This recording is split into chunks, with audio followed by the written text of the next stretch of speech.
In today's session, we're going to be playing Rabbit Squirrel Mine, a community map called The Vault. My original plan was to play through the most popular maps in order, and I will still be doing that, but I realized while I was busy that I kind of want to get my maps just out of the way, because it's a little bit awkward to talk about my maps personally, especially because I'm trying to do this critical analysis, which is not necessarily exactly that, but I just talk about my thoughts and how I feel about the maps I've just played, and that is more difficult to do when you're playing your own maps, of course, because you can't necessarily, sometimes you can, but you can't necessarily be perfectly critically analytical of your own maps. Anyway, I'm rambling. Enjoy this video, enjoy the playthrough of the vaults, and yeah, I guess I'll get going.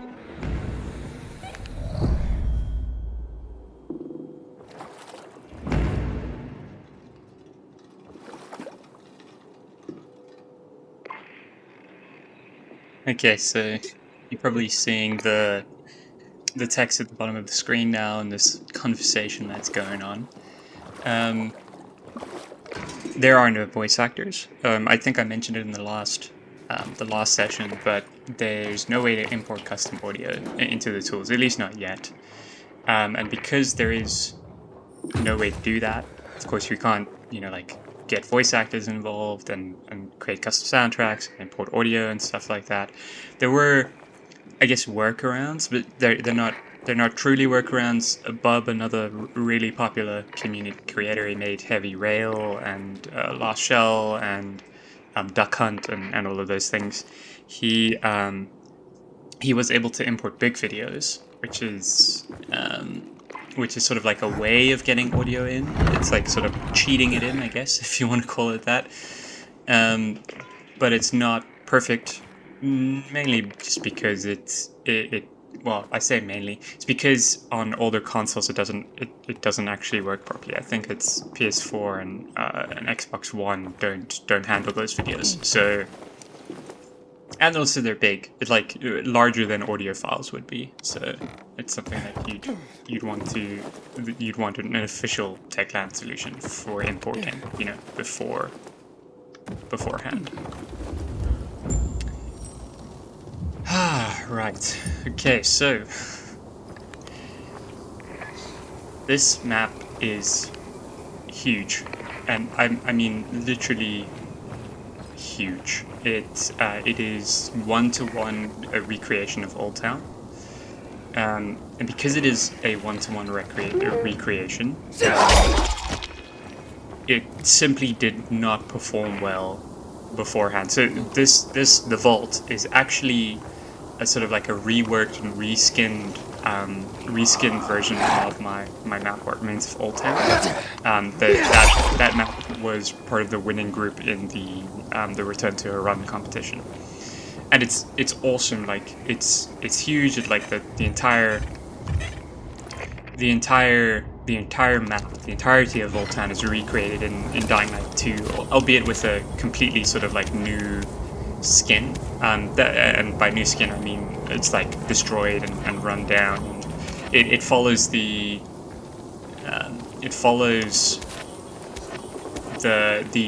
outcome of the following, the alternate ending of the following, where the nuclear bombs were set off.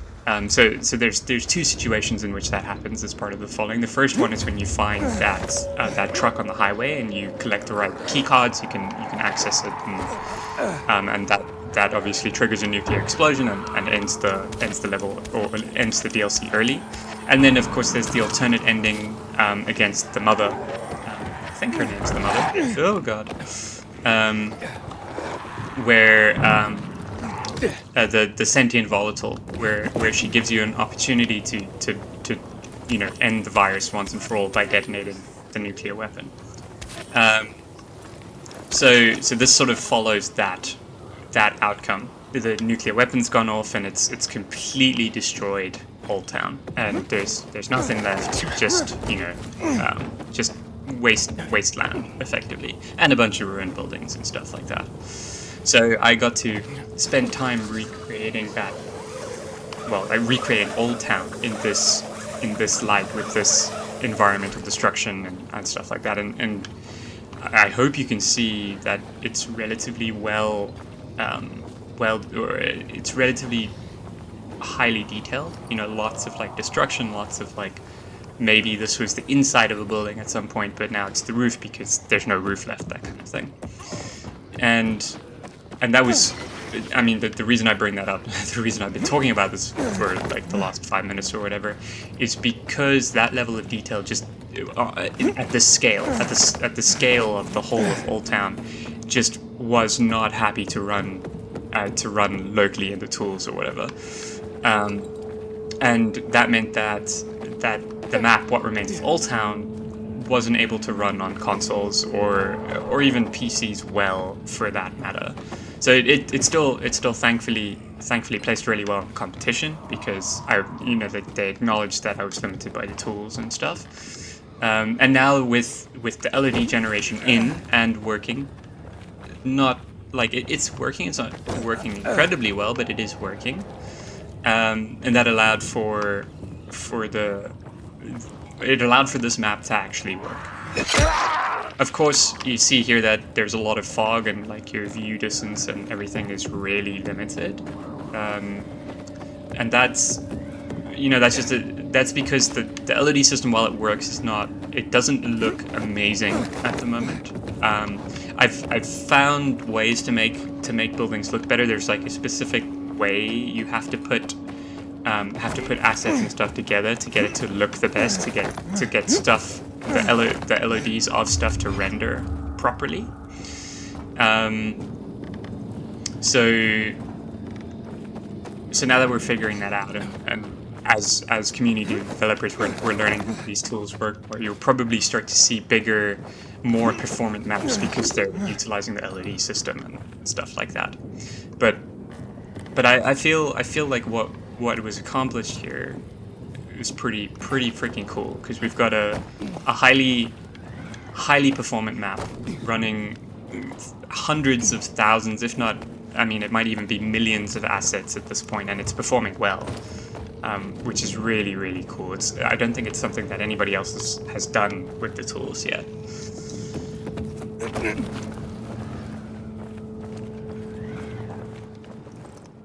So this segment here is sort of a byproduct of being able to, or it's something this segment of quests and stuff, like something I developed before I realized that the LED was going to be a problem. So there's like this binocular section where you've got to look for these signs of life, these windmills, these other things like that, to try and push you further forward through the level. And you can see here I had to kind of address that problem with little lights. See where my if I just pull the binoculars out again, right where the white dot is on the screen, it might even be hiding that there are lights there, but there are little lights there to try and help you see these things in the fog and guide you forward and create some reason for why you're looking through the binoculars and trying to find things and all of that stuff.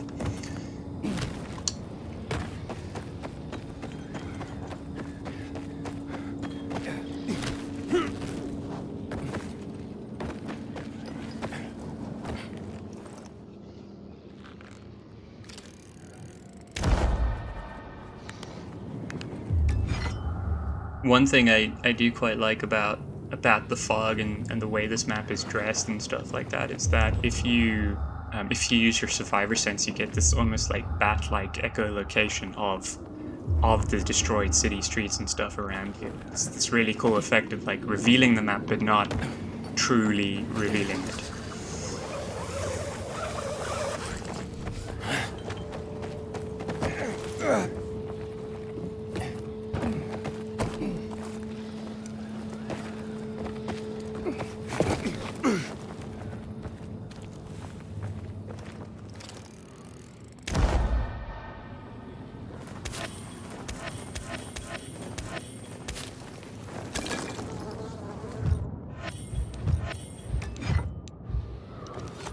So another thing that I spent a lot of time on with this map was making it feel, or making the parkour and the way you move through the environment feel somewhat natural. Because obviously a ruined city isn't like inherently easy to move through. There'll be a lot of obstacles in the way and things that block your path and stuff like that. So with the story, with the factions involved and the narrative that I created for this story, I kind of like worked in a way to explain why there's all of these little yellow things around and why there are certain parkour routes and bridges and stuff like built into the map to try and make it easier for you to navigate rooftops and all of those things. You know, to create a narrative reason for why things would be the way they are in this kind of city, in this kind of blown out area.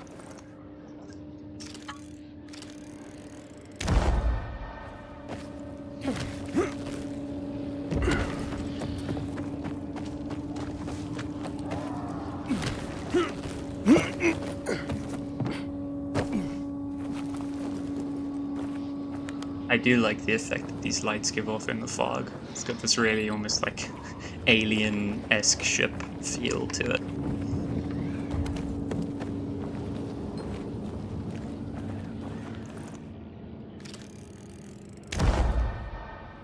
Figure our way to the top of that tower.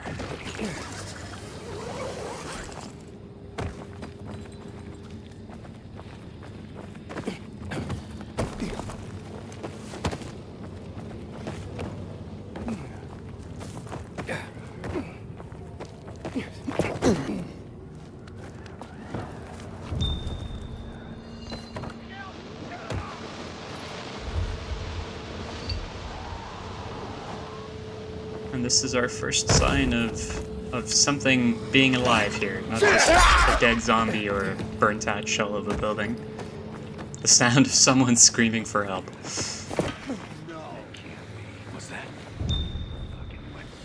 Also, an issue with weapons on bandit and stuff in the tools at the moment. Something I hope they'll be addressing soon.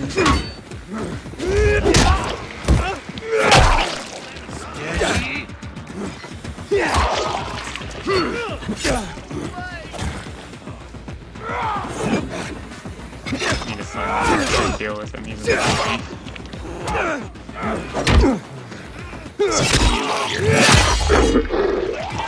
distracted. Where is this archer?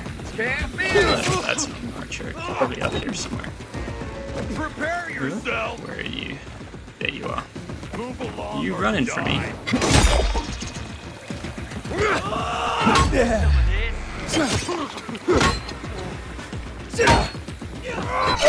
Hold still. Got you now. Ow.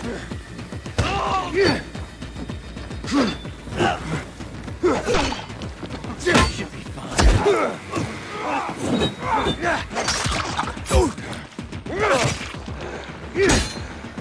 So unfortunately with this map, with the vault and its narrative and how things are set up. Oh shit. I had a pretty tight deadline. Rafael from Techland, he reached out and he said, you know, we'd like to do this thing. Are you keen on getting involved? And I was like, of course, love to. But he was like, we'd like it the middle of April, or, you know, sort of like the beginning of April. I think it was the middle of April initially. I said, yeah, sure, I can maybe try do it in that time. And, you know, I managed to get it out on deadline, and everything works, I think, I hope. I haven't personally seen any major bugs yet that would soft lock the game or stop anything from working well. But I also, like, in that time, I had to do 3 new set pieces. So one of the first of the new set pieces you're going to see now, I had to take What Remains of Old Town, which was actually very green and lush and it's sort of more like the Last of Us 2 Seattle kind of vibes, and turn it into this Fallout-esque wasteland, you know, like this really different map from what I had originally designed it for. And then of course the first set piece you'll see now is the survivor settlement, and then I had to set up a villa, which you'll see soon, and of course the vault itself, which is, you know, like a whole segment and kind of like the namesake of this map. That was difficult, but I managed to get it done in time, and I think it resulted in a piece of work I could be proud of. I hope if you guys watching do get an opportunity to play it, you'll be able to see that a lot of work and time and effort went into this. But I don't know, who knows?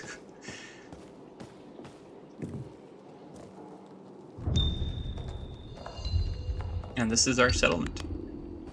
See, it's sort of like a really dimly lit, like living underground vibe. There's a couple of world building lore pieces that I set up while we were creating this map and wrote and spent a bit of time spent a lot of time forming narrative and sort of coming up with reasons for why these settlements exist and how they exist and all of that.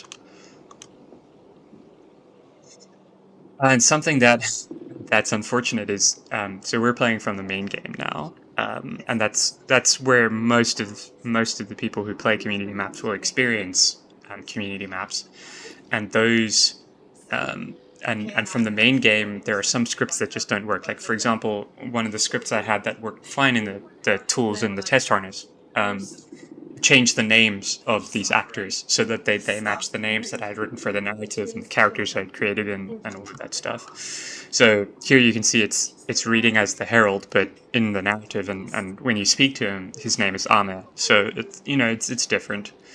It's a little bit sucky. It's not the end of the world, obviously, but it just, it would have been nice if that kind of thing was working for the release of the map. But beside that point, it would have also been nice if there was actual the ability to import audio, because I have 5 voiced characters, five voiced characters that you actually interact with and speak to as part of the dialogue, or 5 characters that would need to be voiced for this community map. And it would have been really cool if I could have contacted a couple of voice actors or something like that, and actually gotten them to act out their parts and to make it feel not dead, not empty, I think I spoke about this a little bit as part of the video about the intersection, but like certain things like that really take a map from being like this sort of like, clearly this was created by a community member and like they had limitations and stuff like that, just few things that would just push it over the edge, make it feel more like content developed professionally, things like voice acting and custom object imports, so like the ability to add in our own assets and stuff like that. I think Timon Smekla, I think I butchered his name there, but he's mentioned before as part of interviews and stuff recently that they are working on getting custom textures and meshes and that kind of support ready for the tools. And that would enable, like you'll see later when I approach the vault, I'll maybe bring it up again then, that the vault itself, while sort of like paying homage to Fallout, as I've probably mentioned before, it is built entirely of Dying Light 2 assets, and it would have been nice to be able to just add a few of my own assets to maybe make it feel more like an actual vault, more like its namesake and where it took its influence from. And for things like Easter eggs and stuff, it would have been nice to maybe spend a little bit of time creating like a helmet for the power armor and just like dusting it and leaving it in the environment somewhere for a player to happen upon and see it and go, oh, that's cool. I've played Fallout. I've seen that before. That's like, I digress. As it said in the subtitles there for a second, like these are things that I'm sure they'll add over time, and it'll help like projects, like big projects. I'm sure if you're a community map, if you follow the community map news and stuff like that, you'll know that there's a couple really big projects that are ongoing, like Project Renaissance comes to mind. They're building a narrative and really like trying to create the Dying Light that, or the part of Elysium that we saw as part of the E3 2018 stuff. like building a narrative and setting up dialogue and all of that is all doable right now, but we cannot import audio, so it's gonna suffer from the same problem that all the other community maps suffer from, at least the narrative focused community maps. Like the stuff that's not necessarily narrative focused, like Duck Hunt and stuff like that, doesn't need voice actors, right? Doesn't need audio imports to be fleshed out. But things like that, things that really try and tackle narrative and like make that more possible, those are really gonna need more support for the tools, and you know, like, and not more support for the tools. I mean, they've got a really decent amount of support for the tools already, but more focused towards getting stuff that make content created in the tools feel more professional. If that makes sense. I hope that makes sense.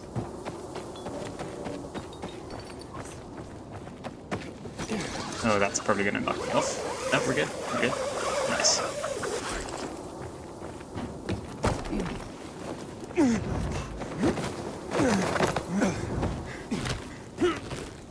Okay.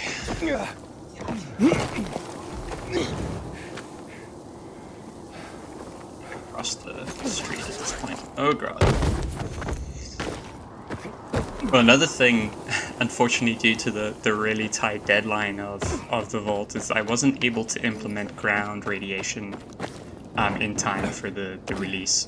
So the ground level sort of irradiated and destroyed and made wasteland, and the idea was to invert the day-night cycle that, like, as you know it from Dying Light, which is to say that, like, the ground is really dangerous during the day because there's this radiation and this stuff that's killing you, but in a more gamified way, because, like, radiation doesn't necessarily work like that, right? Like, you're more likely to die from radiation poisoning weeks, months, even years after you get exposed to the radiation, and, like, it'll give you cancer and stuff like that. So in the way it's implemented now, like, if I put up a little text thing at the end of the level to say, like, track if you touch the street, and then put a little text bar up at the end of the level to say, and then Aiden died 4 months later from radiation poisoning, that would be more accurate. But in terms of gamification, to really get that the floor is lava feeling out of this kind of map, it would have been really cool to have implemented that radiation in time. I do know how to do it now, and it will definitely come in a later update. It's just, you know, I think I mentioned in the first one of these videos I have made, I'm taking a break from creating more community stuff for Dying Light. Not a very long one, probably just like a couple of weeks or so, but, like, after a project with a tight deadline and a lot of like burning really hard and late nights and stuff like that to try and get this kind of thing out, you want to take a break and just, like, reevaluate and think clearly about how you feel about the map. Like, I've spent so much time playtesting and experiencing this map and, like, running it through and trying it out and looking at scenery and all of that stuff that I can't really tell whether or not it's good anymore. Which is why I said when I was talking about in the last video, the intersection video, why it's really hard to critically talk about your own work, because you've spent so long working on it and experiencing it and making it, and that at a point you, as, I guess, an artist, I don't know if I would, like, I guess sometimes I do, I definitely do consider level design to be an art form. Maybe not, maybe I don't consider my own work to be an art form, but that's a whole other story. But it's really hard to take something and like critically analyze it after you've spent so much time working on it, because all you can see as somebody who's made this thing, who's set up this thing, is its flaws. You know, it's like all you see is the bad stuff about it. You don't get to see the good stuff anymore, because you've spent just so much time on it. Are you serious right now? Oof.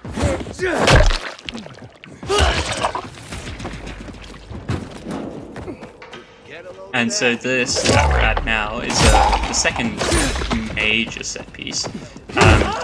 it is a villa that doesn't actually exist in the Dying Light universe, or at least in canonly in Dying Light 1. If you go to this part of Old Town, you will not find this villa.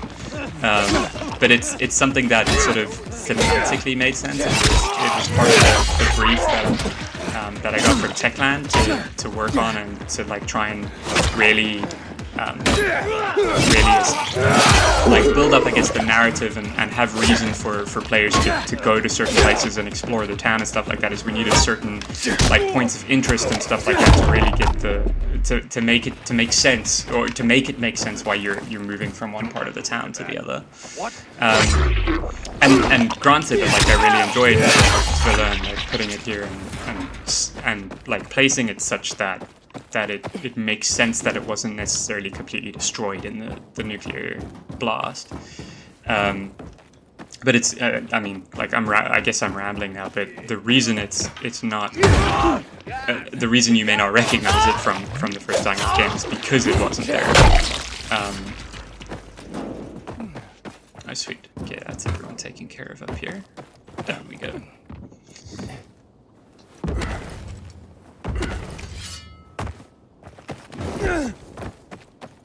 You serious? You'll see that. Anyone up here? Nope.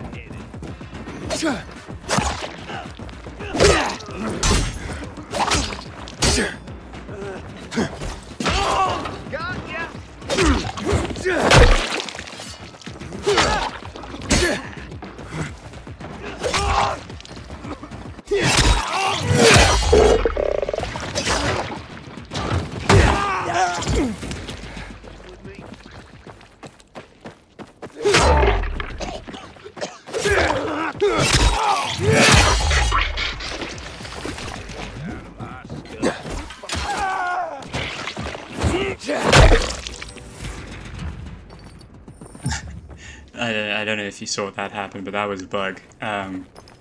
I cleared the previous instance of the spawner too soon, and it makes the bodies evaporate. Will be patched out in a later patch. Yay. Villa time it is. This here's the party. Ah, fuck you.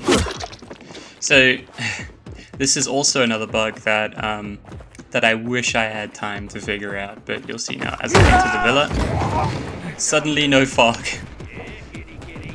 I guess maybe some people will notice it. Maybe some people will notice it. It's pretty jarring, I would say. It feels like it's something people would notice.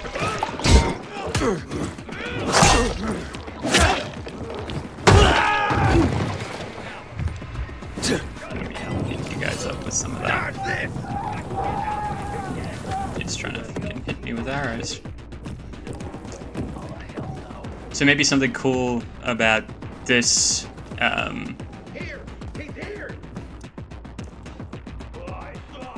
particular set piece, about the villa, is that I've created this sort of narrative about the partner of Victor, the main bad guy here, that kind of documents his descent into madness, from being but sort of also explains why someone like that would, start a war, would effectively create the situation that these people currently have to deal with, and how it got there, and that combined with information you learn through the dialogue and stuff itself creates this like idea of why the two factions, the moles and the uppers, are warring in the first place. It's something that I feel like can be done maybe better through things like voice recordings and stuff like that as well. And geez, I sound like a broken record now, probably like talking about audio imports, but I feel like that, aside from like mesh and texture imports, is probably one of the ways to make these community maps feel way more professional than they currently are right now. Got you now, motherfucker.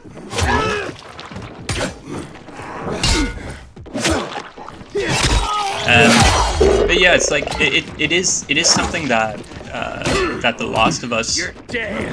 and I speak about that game a lot because The Last of Us, and especially The Last of Us Part 2, I feel like are really, wow, look at, sorry, I'm getting distracted. Look at how, that's kind of terrifying.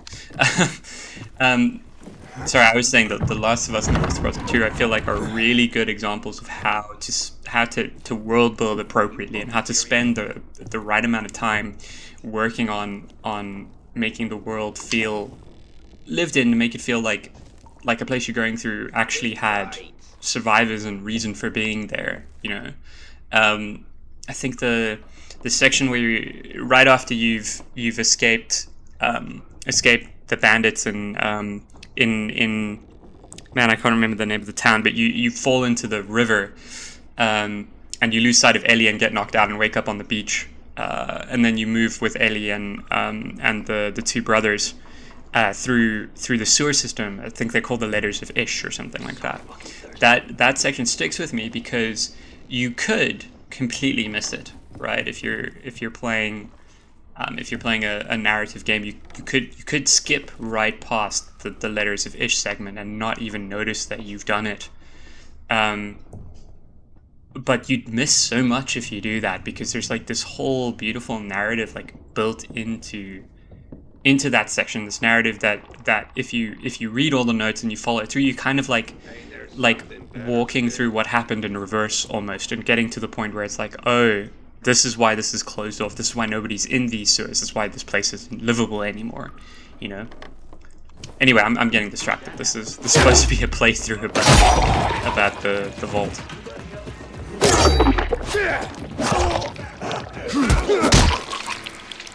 Oh, this finisher is particularly brutal. Hey, fuck you.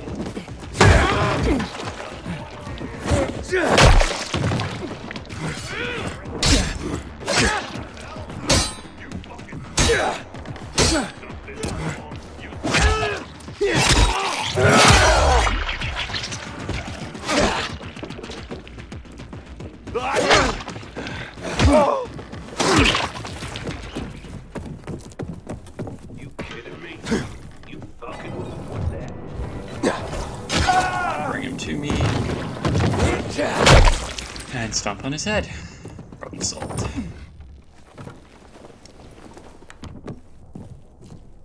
The interiors, the set pieces is something I'm quite proud of on this map. I spent a fair amount of time like setting it up, and especially I'm proud of it especially because I had such a tight deadline to try and get all of this stuff done.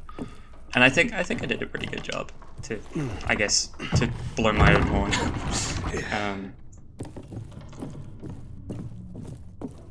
And now we get to our final confrontation with Victor.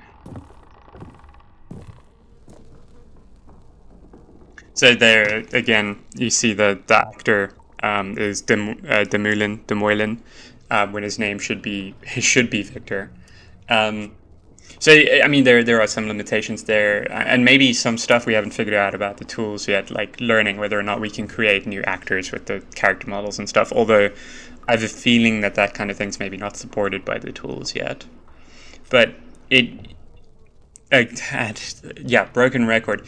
If I could have had voice acting here, I feel like this section would feel more fulfilled, because right now I'm talking over it, but we're staring at a scene, a very quiet one, that's giving us exposition, that's explaining why certain things happen the way they happen. And at the moment he's like talking about how he was in charge of these people when they were in the vault, and that he was just tired of that when he'd left the vault and wanted a place that he could survive in with people he considered, you know, close to him. And, you know, like, that kind of makes sense. I guess I say that, but maybe it doesn't. I'm not a seasoned story writer, but I have done a lot of narrative work for a variety of different things. I mean, maybe this is a good time to say that this is my hobby, right? And making these kinds of levels and maps and stuff like that. But like what I do in my personal life is I'm a software developer. Like I'm more of like I work in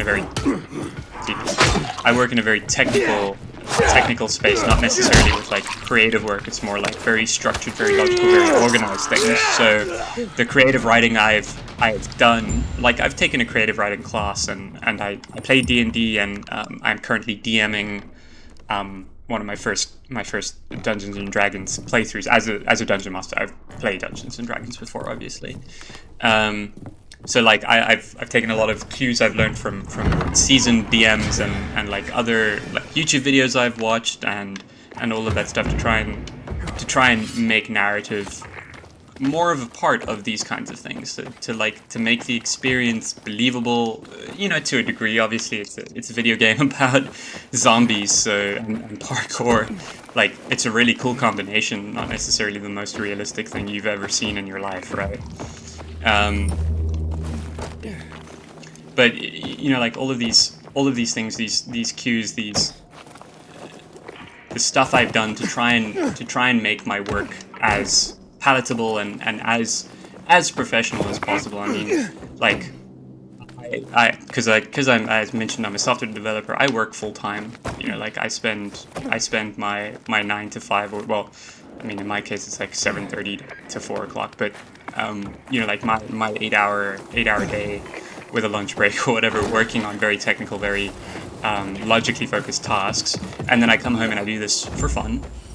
You know, so like I'm not necessarily a professional at this kind of work, but it's fun to work on and fun to do, and I try where I can to better my understanding of narrative and stuff like that, and build these cool little things that I see in other video games I really enjoy and like and experience. You know, like try and like pull that experience of those things over and make things more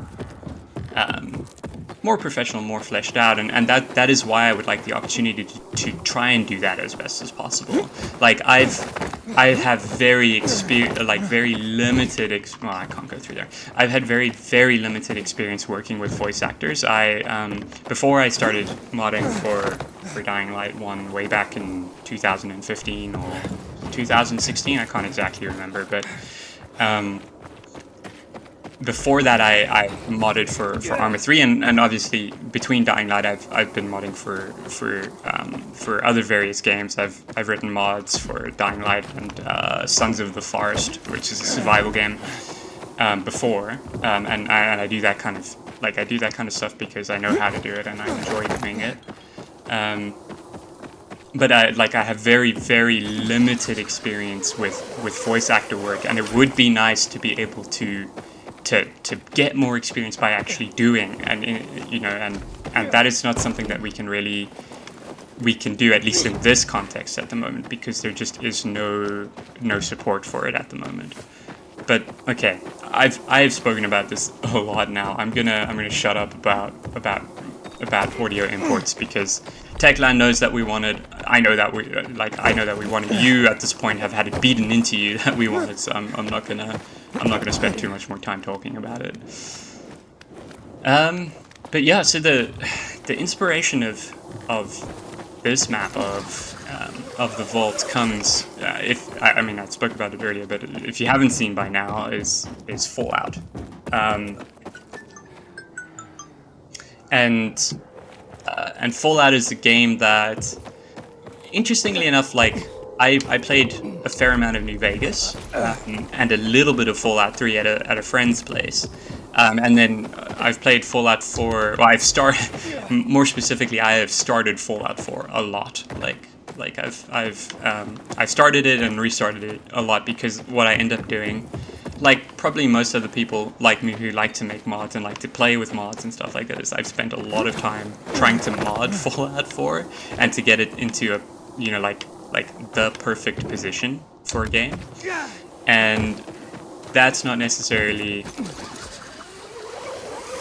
I say not necessarily, that's not really it's not really a conducive, or it's not really a productive way to play Fallout, because you spend most of your time managing mods, and once you do eventually get it working, you're so tired from having done all of that stuff that you you just don't play Fallout anymore. You know, like you're like, okay, cool, I modded it, but I'm done now for a little while. And that is my problem. Is I've started Fallout 4 or 5, maybe even 6 times at this point, but I very, very rarely get past that bit where you fight the Deathclaw, like right at the beginning of the game. I mean, I did do a near full playthrough once. I want to say like 4 or 5 years ago, on Xbox. But and the only reason I managed to do that is because it was on Xbox, and it wasn't, you know, like there wasn't. Cool. It was on Xbox, and there wasn't this this ability to import mods and spend so much time modding, you know. But yeah, like I feel like I took a really good amount of inspiration specifically from the style of Fallout 4, and in doing so created this homage to that sort of that area of gaming and stuff like that, and it's lovely that it aligns so well with the release of the TV show. And if you haven't watched the TV show, I would highly recommend it. It's very good for a video game adaptation. And I say for a video game adaptation, but as a television show, it's just very good. But for a video game adaptation especially, it is very, very good.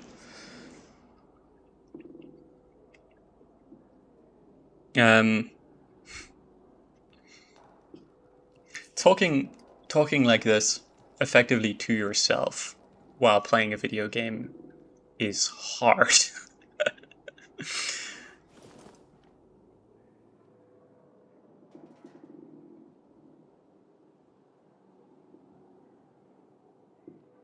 Interject something about me saying that audio inputs would be really useful for moments like these. It's just quiet. It's just very quiet. But I said I wouldn't talk about it anymore.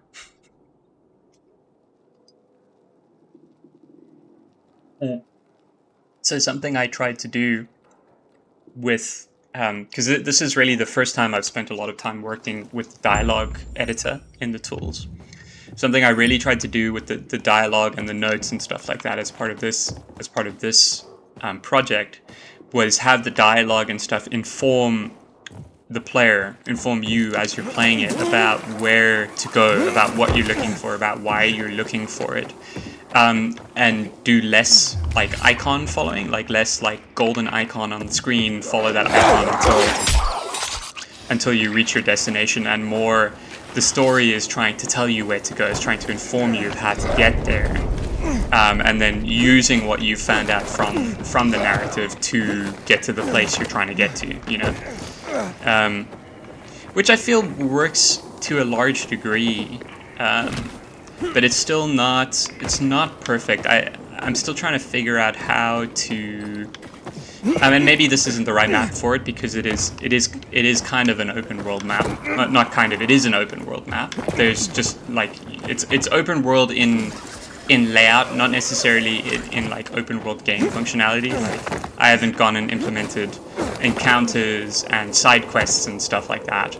I did think about doing that, but again, I've mentioned before, the deadline was pretty tight, so I was a bit limited in what I was able to do, you know, what I was able to accomplish as part of the scope of the project. But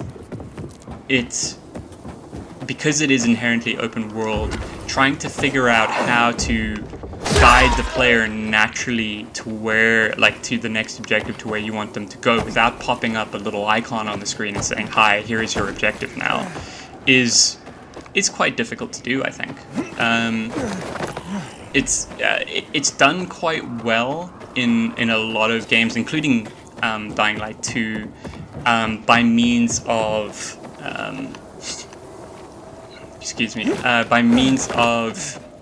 landmarks. So things like big towers, like the VNC Tower, for example, sticks out like a sore thumb. You know, it's there, it's visible, it's clearly something that you would want to go to. And of course, one of the larger set pieces in the game, the bit where you ascend the tower after your squad gets massacred, that is inherently cool, and it's sort of like, yeah, this tower is something that you'll definitely get to or interact with at some point during your playthrough. But obviously there's limitations involved as well. Like, for example, I've mentioned it before, the LED system isn't necessarily working 100% yet. Or maybe that's an unfair statement. Maybe it is working relatively well, I guess, but it's not. There's still like things that we as developers, and I use the royal we here, but I mean me as a developer of this kind of stuff, needs to learn how to use properly, first before.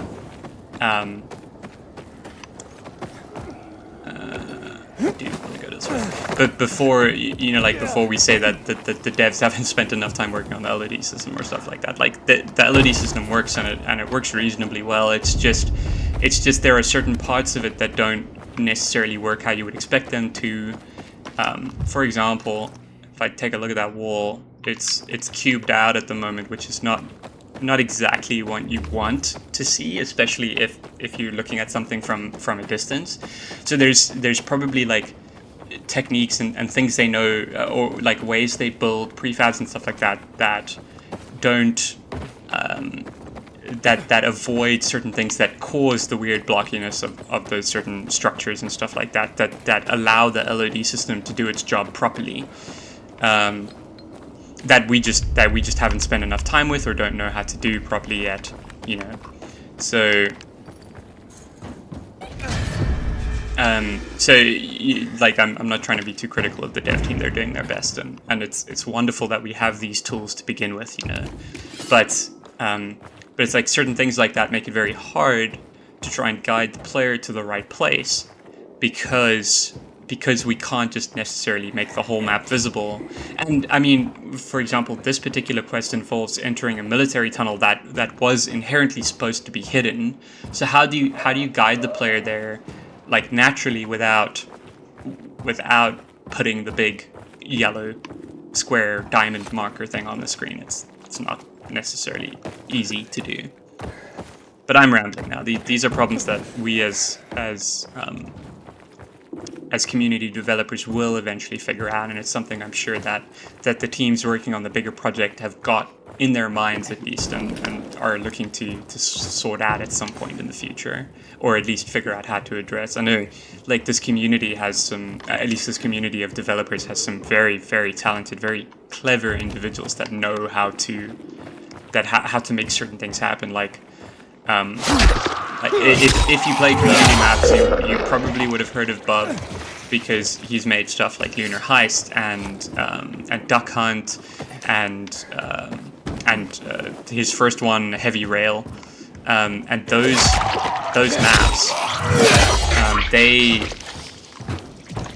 have like some technological feats that I didn't think were possible in the tools, and I'm sure like some of even the Techland developers would say, I did not think you would be able to do that with the tool set available, and it would be nice, like it would be, I say it would be, more so what I'm trying to say, because I'm missing my words now, is that these really smart people, that these creative minds in the community will probably figure ways around most of these problems, around the limitations that we have in the tools. And I'm sort of stepping away from what I was saying there for a second, but I did mention it when I got here, that this is the entrance to the vault, right? It sort of looks like what you'd expect out of a Fallout vault, but you if you're a fan of the Fallout series, sort of the actual look of these vaults is like a really gray concrete wall. The vault itself looks like a gear, like a big gear, like a gear in a cog would, and it would roll to the side, revealing the inside of the vault, whereas this is a more industrial sort of like military vibe, which is not necessarily bad, because it is an homage and it is in the Dying Light 2 universe that we're doing this thing. So it makes sense that it's not necessarily exactly like a vault would be from Fallout, but it would be cool if it, if it was possible to import custom meshes and to get things to look a little bit closer, a little bit more like the source material that the idea originates from.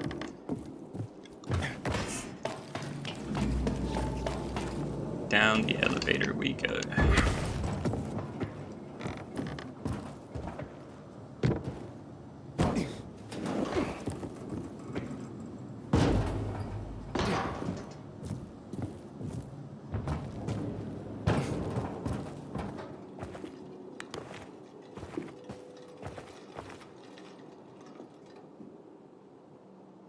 Looks like our mayor's gotten himself into trouble.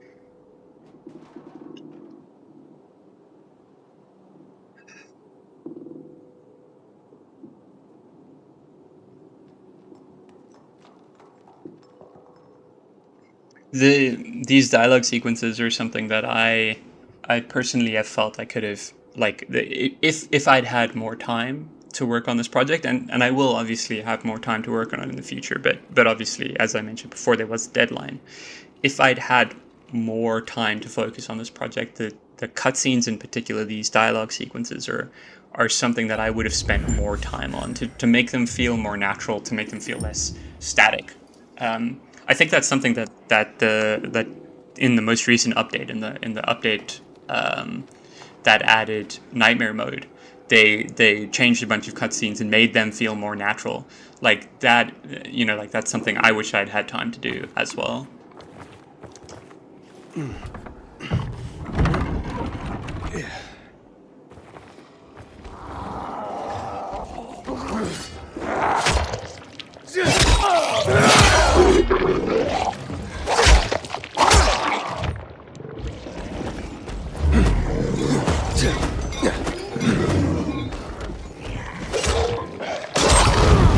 Oh fuck.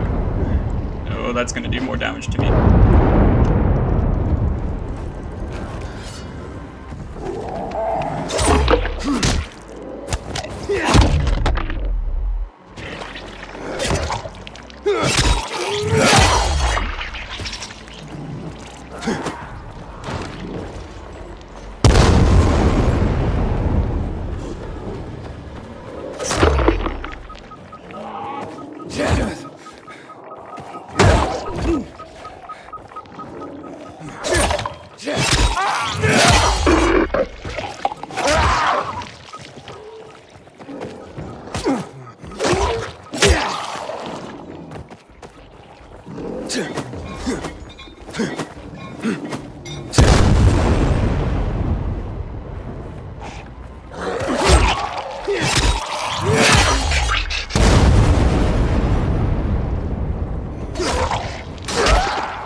Intense focus, I realize I haven't been speaking. Or maybe you like that, I don't know. My voice could be annoying. I don't know.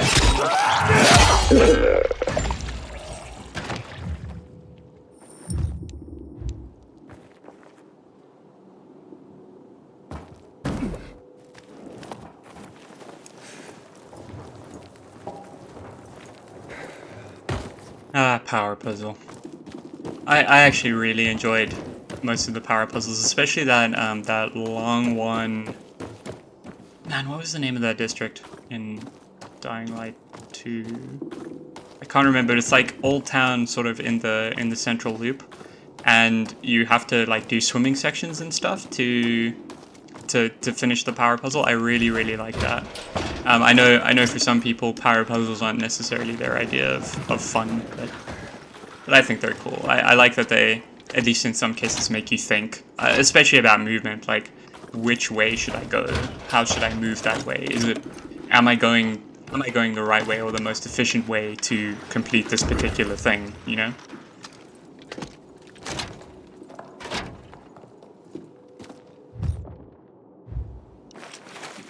I should probably craft some more medkits. Da da da da.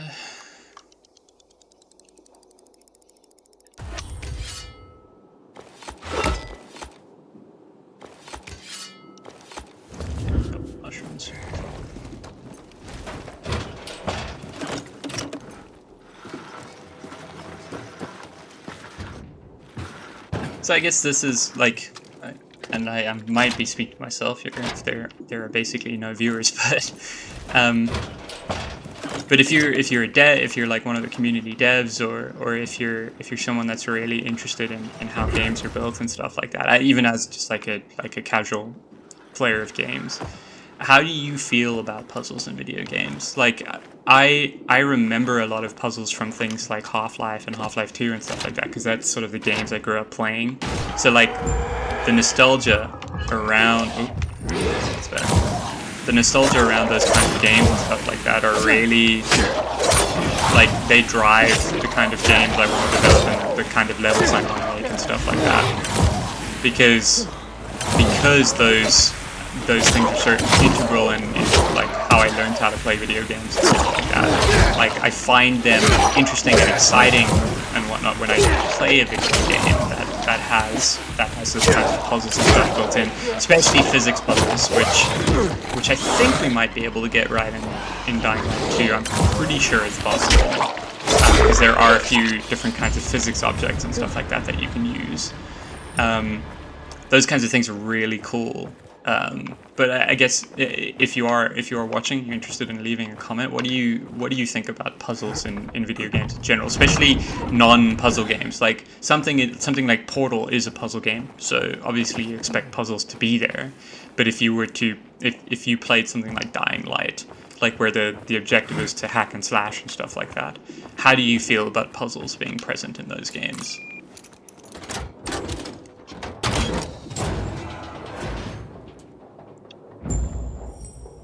And this is it. We found the supply cache in the vault that we were looking for. This is it. This is the end.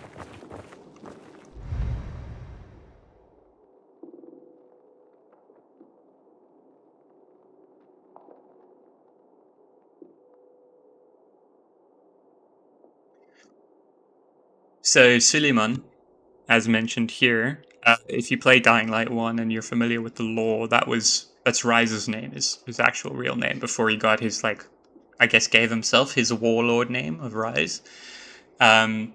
This node in particular, I tried to merge with the Dying Light 1 narrative reasonably well to explain how the nukes got to Harran in the first place, and also I suppose it's not really spoken about explicitly here, but why like Old Town was also hit directly by a nuclear weapon.